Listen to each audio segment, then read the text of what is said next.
September 1ஆம் தேதி முதல் மதுரையில் 10 சட்டமன்ற தொகுதிகளில் அதிமுக பொதுச் செயலாளர் எடப்பாடி பழனிசாமி மக்களைக் காப்போம் தமிழகத்தை மீட்போம் என்ற எழுச்சி பயணத்தை மேற்கொள்ளவுள்ளார்.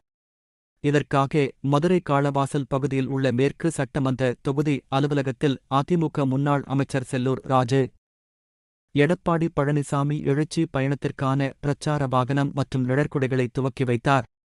பின்னர் செய்தியாளர்களிடம் பேசுகையில், ஊழல் நிறைந்த மாநகராட்சி உலகமே காரி துப்புகிறது.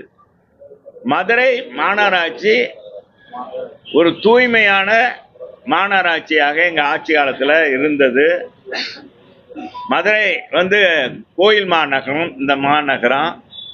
இந்த கோயில் மாநகரம் இன்னைக்கு குப்பை மாநகரமாக மாற்றிய பெருமை இந்த மாநகராட்சி நிர்வாகத்துக்கு தான் பொருந்தும். வரலாறு காணாத அளவுக்கு 5 மாநகரத்தில் இருக்கிற 5 மண்டல தலைவரும் இன்னைக்கு ராஜினாமா பண்ணியிருக்காங்க. எதுக்காக? பணி சுமை காரணமாவா? ஊழல் பண்ணாங்கன்ற அடிப்படையில தான் அவங்க கட்சியில இருந்து நடவடிக்கை எடுத்திருக்காங்க. 2 நிலைக்குழு தலைவர் 17 பேர் கைது செய்யப்பட்டிருக்காங்க. சுதந்திர போராட்ட தியாகிகளா? மக்களுடைய வரிப்பணத்தை கொள்ளையடித்தவர்கள் இவர்களுக்கு பங்கு இருக்கு என்று சொல்லி கூடுதலாக மேயர் உடைய கணவரே கைது செய்யப்பட்டிருக்கிறார். மேயரே கைது செய்யப்பட்டிருக்கிறார்னா என்ன அர்த்தம்?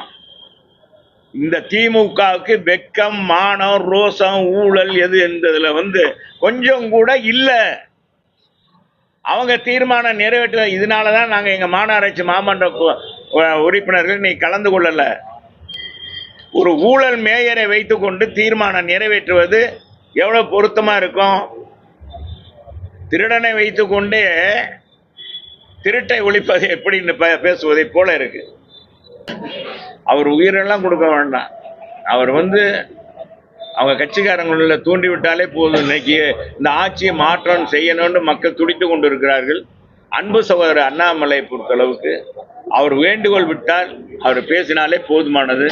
உறுதியாக பொதுச் செயலாளர் புரட்சி தமிழர் எடப்பாடியார் முதலமைச்சராக வரப்போறார். அதிமுக ஆட்சி மலரப்போகிறது. அதுல மாற்று கருத்து எதுவும் இல்லை.